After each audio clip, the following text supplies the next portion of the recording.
नई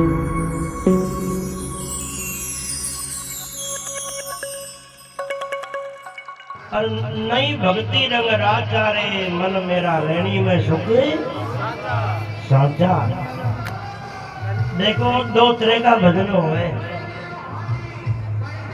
एक तो गावा सुनवा का भजन है, एक भजन करवा का है। भजन गानो सुननो अलग है और भजन करनो अलग बात। गावो असी बड़ी बात बोलना है, भजन गावो और सुनो कोई बड़ी बात नहीं है। सीसी पीर द्वारा खा वालों भी गा सके भजन, और आपस जो आज्ञा गा सके। भाई देखो ना तो थोड़ा नशा का खर्राटा में थोड़ा जोश भी ज्यादा रहे तो आप आज्ञा भी गा सके और सुनो भी कोई बात नहीं। अगर मनोरंजन को शौकीन हो तो भी बैठ सुन सके। भजन गावो सुनो बड़ी बात नहीं है, पर भजन करवो बड़ी बात है। तो इनको मतलब है भजन करवो कुछ अलग बात है, अलग चीज है।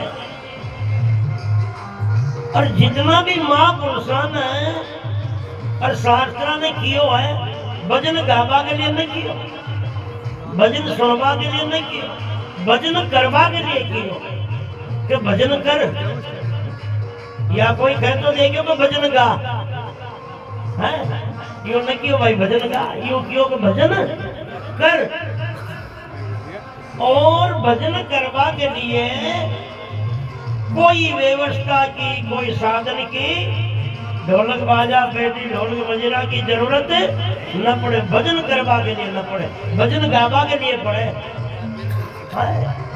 और भजन करना तीन विधि से होता है। सुंदरदास जी महाराज कियो, एक भजन कनसम करे, दूजा भजन मन होय, सुंदर तन मन से परेर भजन अखंड है सो। ये है भजन करवो। पहलो भजन कनसो, जो 5 प्रकार की सेवा है। 5 प्रकार की सेवा, माता की सेवा, पिता की सेवा, गुरु की सेवा और ईश्वर की सेवा, बोलता हुआ सब प्राणियों की देश की सेवा। ईश्वर की सेवा कहीं अगरबत्तियां जलावो, धूप धुनाड़ा करवो, कहीं ईश्वर की सेवा। चाहे धर्म की शिक्षा मिले, कर्म की शिक्षा मिले, संस्कारों की शिक्षा मिले, आध्यात्मिक विचारों की शिक्षा मिले, मानवता की रीति नीति से जीने का ढंग मिले, ये सारा ज्ञान कहाँ मिलता है? सत्संग से। बस सत्संग करवाना ही ईश्वर की सेवा है। सत्संग करवाना ही ईश्वर की सेवा है। आज माने जगदीश जी ने एक परमार्थक भाव से सत्संग करवाइए, ईश्वर की सेवा। गुरुओं की सेवा तो है, गुरुओं की सेवा, संतों की सेवा, सत्संगियों की, भक्तों की सेवा, समाज की सेवा, और साथ साथ में ईश्वर की सेवा। ये 5 प्रकार की सेवा करना, ये पहला भजन है, तन का भजन। बोलो अब इनमें कोई साजबाज की जरूरत है नहीं है। दूसरा भजन है मन की सेवा। अपन सत्संग में बैठे, श्रद्धावान बन के बैठे, जो शब्द अपने ने सुने उनको जीवन में उतार कर और सत्संग में समझ कर मन से किसी के प्रति घृणा, ईर्ष्या, द्वेषता, नफरत, भेदभाव और काम, क्रोध, लोभ, मोह, अहंकार, ये सारे विकारों को खत्म करके और हर वक्त में महापुरुषों के शब्दों का, गुरु शब्द का चिंतन होता रहे, ये मन का भजन है। इनमें भी कोई साजबाज की जरूरत नहीं है ना।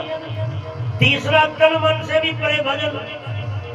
अपने भाव में ये निश्चय हो जाए, चींटी से लेकर हाथी तक, हाथी से लेकर ब्रह्मा तक, इंसान से लेकर भगवान तक, आत्मा की परमात्मा है और परमात्मा है वही मैं हूँ और मैं हूँ वही सब है, ऐसा भाव निश्चय हो जाए। ये है फर्स्ट नंबर का भजन,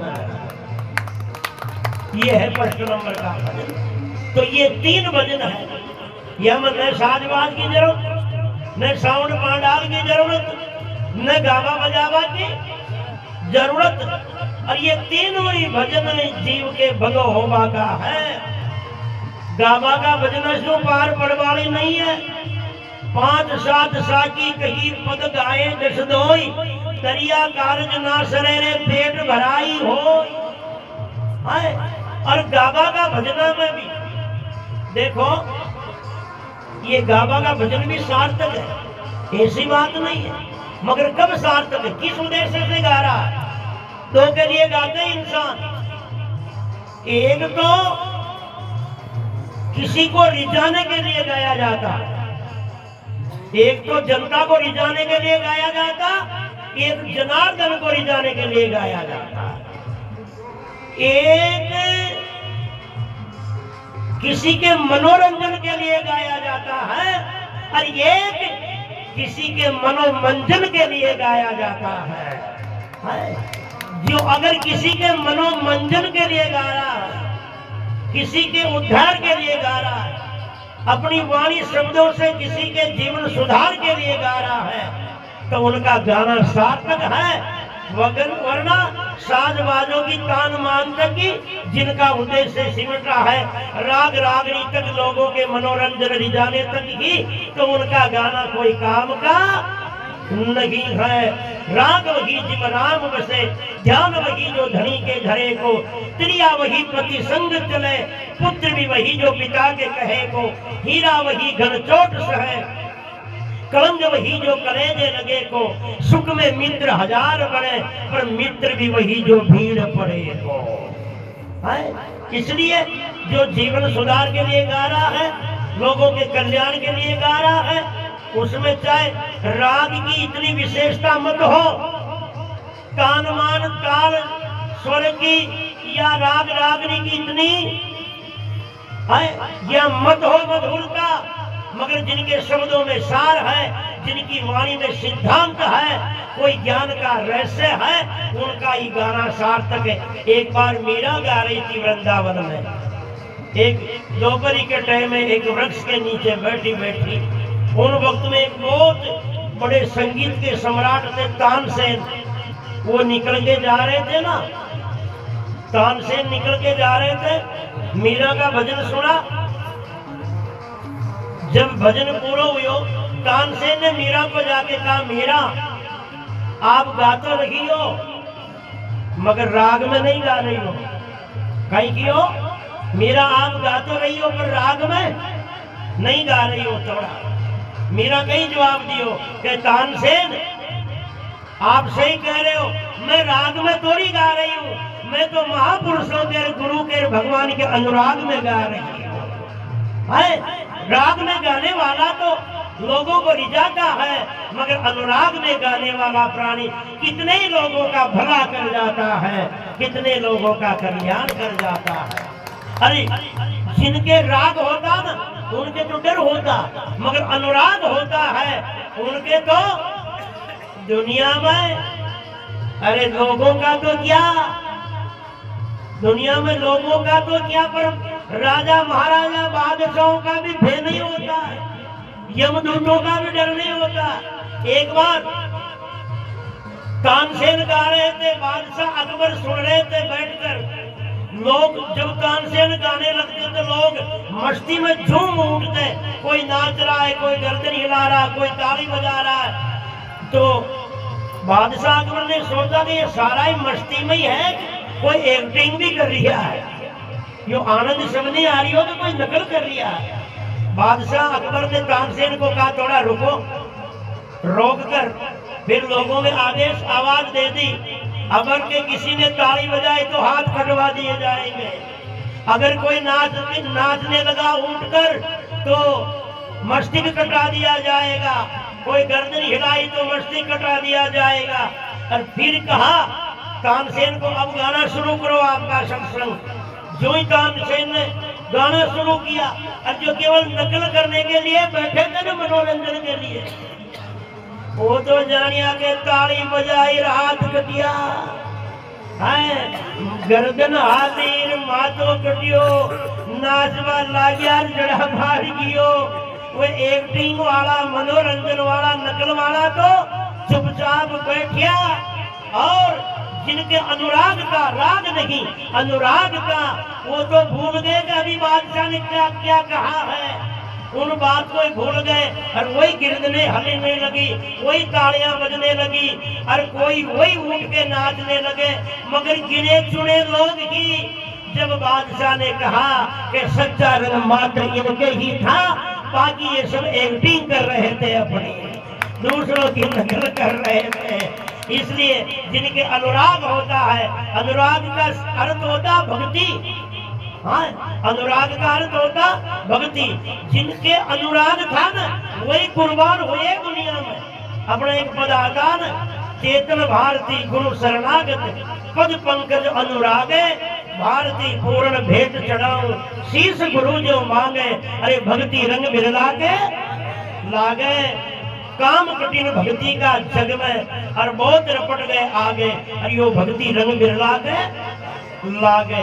इसलिए कहा, इसलिए गाना कभी सार्थक शब्दों में सिद्धांत हो, शब्दों में रहस्य हो, शब्दों में सार हो, शब्दों में समाज का उद्धार हो, लोगों के जीवन का सुधार कल्याण हो।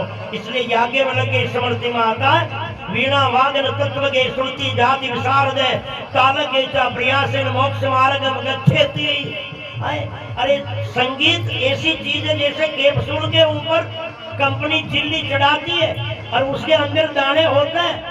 अगर वो चिल्ली नहीं हो तो वो निगले नहीं जाते, इतने कड़वे होते हो। उनके कड़वाहट को दबाने के लिए कैप्सूल के ऊपर झिल्ली चढ़ाई जाती है कि ताकि आसानी से निगले नहीं जाते। इसलिए ये शब्द जो है ना, डायरेक्ट प्रवचन इतना कड़वा है कैप्सूल का दाना की नहीं। यदि तो कोई कोई के फांसी पड़ गया है, क्योंकि उतने भाव है ना, जिसको कोई कोई ने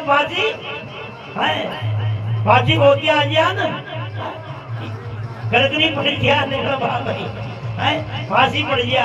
इसलिए क्योंकि बिल्कुल सीधा शब्द निकले न जाओ, इसलिए ये महापुरुष कहीं करे कि संगीत की एक रस कोई झिल्ली चढ़ा दे, इनका माध्यम से ये शब्द अपने अंदर उतर जाओ।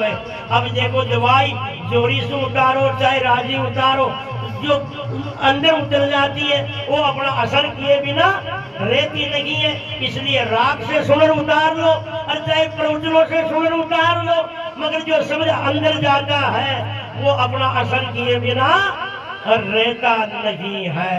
इसलिए कहा है, गाया भजन भलो नहीं होए, नहीं भक्ति रंग राजा मन रे, अरे रेणी में सुख साचा। इसलिए कहा, असाध्य रोग है जिसके, करे क्या वेद बीमारी का। जी के बीमारी सियान की हो चुकी, जी के कोई मिटवा की संभावना ही को न मिटावो न चाहो, उनको तो भाई दुनिया में कोई इलाज ही नहीं है। भक्तिहीन फिरे जग में वो कर्म कमाई का काचा, और माया नटनी संग में भोगी, भोग विशेष सुख नाचा, मन रे रेणी में सुख साचा। आज का वक्त में कपड़ा का बाबा जी ज्यादा है, कपड़ा का साधु ज्यादा है, पर लखना का कम है। कपड़ा का ज्यादा और लखना का कम है। दिखावा का ज्यादा है, दिखवा का ज्यादा है, मगर रेबा का कम है। खेबा का ज्यादा मगर खुद रेबा का कम है। इन्हें तो महापुरुषों ने कहा, अचल राम जी महाराज कहते हैं, कहना सुख में कठिन धारणा रे, कहना सुख में कठिन धारणा रे, खेवे जैसा ही चाले तो ले वो वारणा रे, खेवे जैसा ही चाले तो ले वो वारणा रे।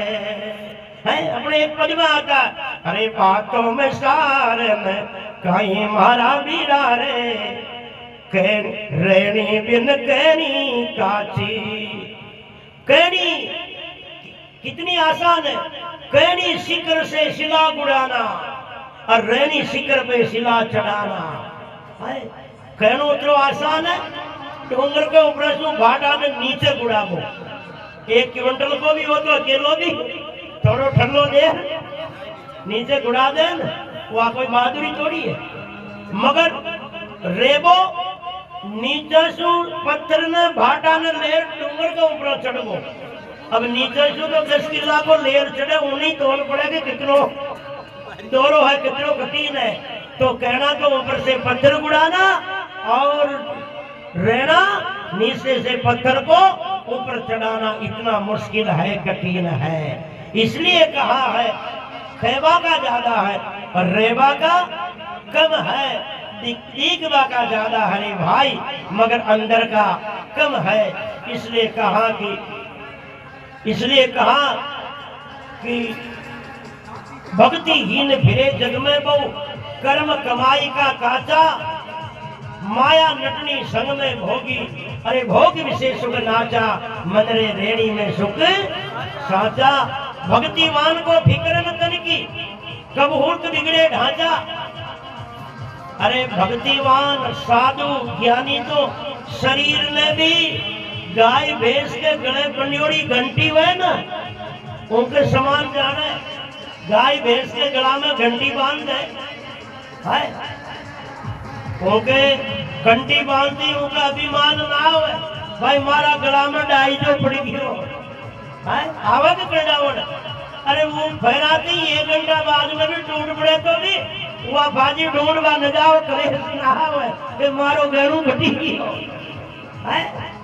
आवे तो कलेश जिस तरह गाय भैंस के अपने गले की घंटी पर कोई अभिमान नहीं होता है, ऐसे सत्य ज्ञानियों को भी इन शरीर के प्रति देहाभिमान नहीं होता है।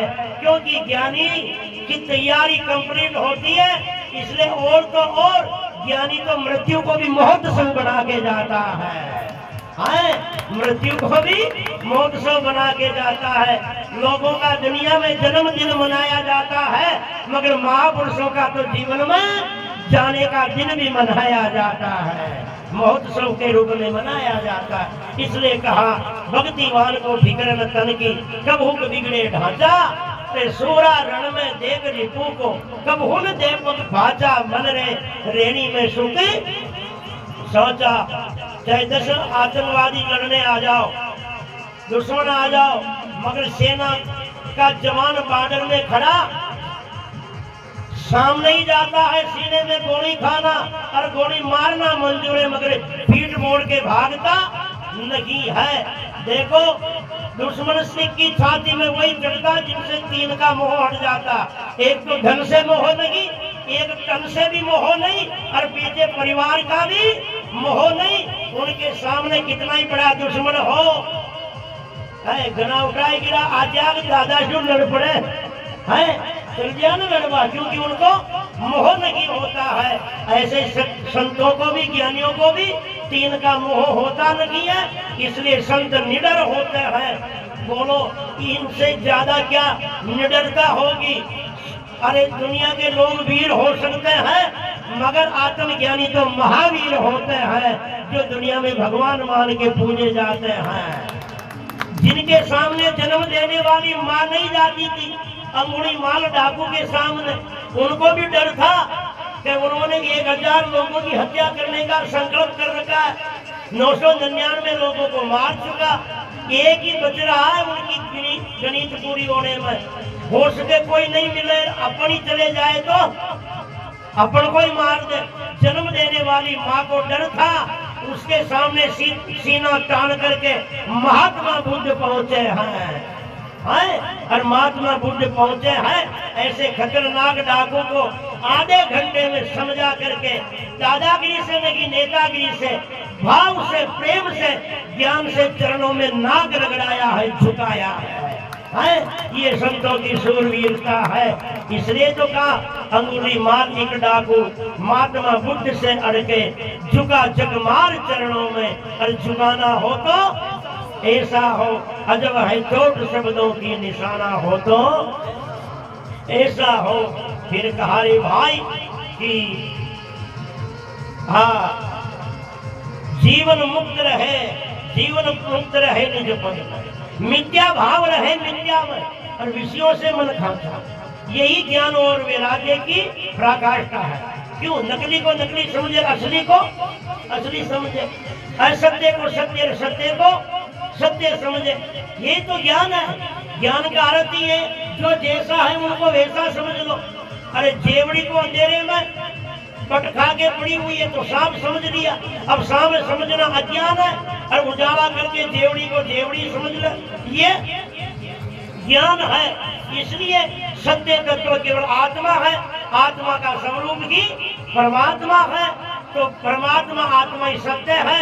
ये जगत क्षण क्षण में बदलने वाला है, सदा रहने वाला नहीं है। ये बनने और बिगड़ने वाला है। समय से पैदा होती है सब चीजें, समय तक रहती है और समय पर ही खत्म हो जाती है। मगर आत्मा परमात्मा तत्व जो है समय उनके ऊपर लागू नहीं होता है। सदा ज्यों का त्यों अखंड एकसार रहता है। इसलिए यही सत्य है। इसलिए सबको असत्य मानकर आत्मा परमात्मा को सत्य मानकर उसमें स्थित हो जाए, बस यही वैराग्य है, यही ज्ञान है। मिथ्या भाव रहे मिथ्या में, विषयों से मन खांचा, निज पद में गलकान रहे नित, मनसा कर्मणा वाचा, मनरे रेणी में सुख साचा। गलकान यानी नींद लीन रहे, मौन रहे। ये सारा बखेरा बोलने का ही तो है। सारा जंजा बखेरा बोलने का ही तो है। महात्मा बुद्ध का फोटो देखो, तस्वीरें देखना, मूर्तियां देखना, हमेशा मौन अवस्था में मिलेगी, समाधि की अवस्था में मिलेगी। महात्मा बुद्ध जीवन में बहुत कम बोलते थे, केवल अपनी साधना में अपने आत्म स्थिति में मौन रहते थे। बोलने का इतना बड़ा जंजाल है। एक आदमी इतनो कलाकार इतनी मूर्तियां गजब की बना तो कि जिंदा इंसान में मूर्तियां में पतो ही न लाग तो इसलिए गजब की मूर्तियां बनाई। उनको आखिरी समय आयो और यम का दूध लेवा आता रो मूर्तियों के बीच में बैठ जाता। खुद की मूर्तियां ही बनाई 150 और मूर्तियों के बीच में बैठ जाता। यम का दूध न पतो ही न पड़तो कि इन्हें ले जाना कि इन्हें ले जाना, इन्हें ले जाना कि इन्हें ले जाना। अब वो बार बार आता, चलिया जाता, परेशान होता। भातीजार धर्मराज यमराज से धर्मराज जी से शिकायत करी, भगवान से शिकायत करी कि माने तो नकली असली को पतो ही न पड़े। लावा तो किसी ने लावा उठो तो 100 जना बैठिया। तो भगवान युक्ति बनाई कि मूर्तियों के पास में जा और पहली मूर्तियां ने सबने घूम फर देख लियो और खड़ा और एक बात कीजियो कि मूर्तियां बनाई तो जोर की पर एक कसर रहेगी। वो आया, मूर्तियां ने घूम फिर देखी और खड़ा और बोलिया कि कलाकार है तो बड़ो तगड़ो, मूर्तियां बनाई तो बड़ी जोरदार है पर थोड़ी एक कसर रहेगी, एक कमी रहेगी। यूं कहते पहली वो असली जो तो बोल गयो कि देखा बताओ कहीं कसर रहेगी जो उन्हें पूरी करूं, बताओ कहीं कसर रहेगी। जी पहली जा पकड़ियो आदमी ने यही कसर रहेगी ले थाल बाकी केवल तो है वने पतो कि भाई बनायोड़ी तो बोले यो बना वालो जरूर बोल सके, बनवाली न बोले बना वालो बोल सके। शरीर बनने वाला है मगर इनको बनाने वाला आत्मा रूप से बैठा हुआ परमात्मा है। इसलिए शरीर बोलता नहीं, बनाने वाला बोलता है। इसलिए कहा है ये सारा झंझाल बोलने का है। निज पद में गलतान रहे नित, मनसा कर्मणा वाचा, अरे मन रे रेणी में सुख साचा। चेतन भारती गुरु समझायो और धर्म ग्रंथों को बांचा। संतों से भी यही सुना, सदगुरु से भी यही सीखा।